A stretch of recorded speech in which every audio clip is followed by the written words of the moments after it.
would like to share an intriguing chess strategy that involves surprising your opponent.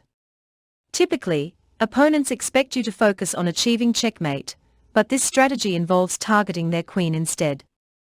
By adopting this approach, you can gain a significant material advantage, which can ultimately lead to a victory later in the game.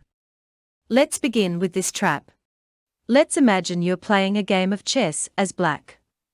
Your opponent starts with the move pawn to d4, hoping for a queen's gambit. Instead of playing pawn to e6, which is expected, you surprise your opponent by playing pawn to e5, counterattacking.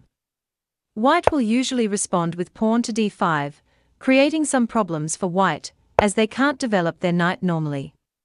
In order to develop their bishop, they have to move the pawn, so they often play pawn to e3, hoping to trade off the pawn. However, you play bishop to b4, confusing your opponent once again.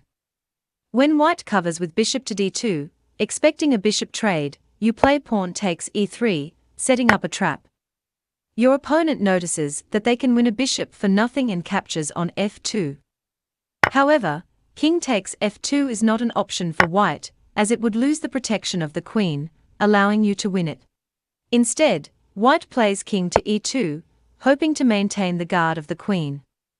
Here, you have a rare opportunity to underpromote in a practical game by promoting to a knight, delivering a check to the king. White captures the knight, but then you play bishop to g4, adding another attack to all of white's vulnerable pieces. Ultimately, you win the queen on the next move. If your opponent starts with the move pawn to e4, they are doomed to lose no matter what they try. You have already analyzed 903 variations and found ways to win the queen against this move. Another common move is pawn to f4, known as the king's gambit. You play pawn to d5, sacrificing a pawn to gain the initiative and set up an attack. After pawn takes d5, you continue sacrificing pawns with pawn to c6, confusing your opponent once again. At this point, it becomes difficult for white to figure out what to do. The king is a bit exposed, and they have to worry about potential checks with h4. The most popular move for white is pawn to g3, and you play pawn to e4 to attack the knight. The knight jumps forward to d5, justifying the pawn on f4, as it now defends the knight. You play bishop to c5, annoying white and showing that they won't be able to castle easily. White plays bishop to b5, creating a pin against your knight.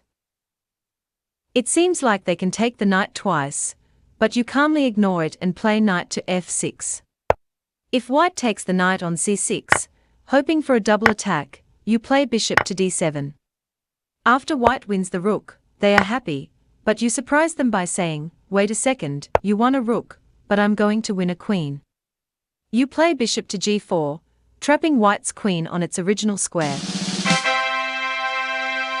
This is a rare case, and you not only win a queen, but also continue your attack against white's exposed king.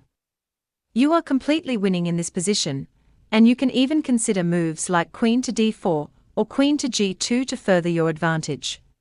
I have another dedicated video on this specific approach. However, if you prefer not to engage in these special trap openings, you can continue with your usual moves and tactics. That concludes our discussion for today, and we'll reconvene in the next episode of Get Smart. Take care and peace.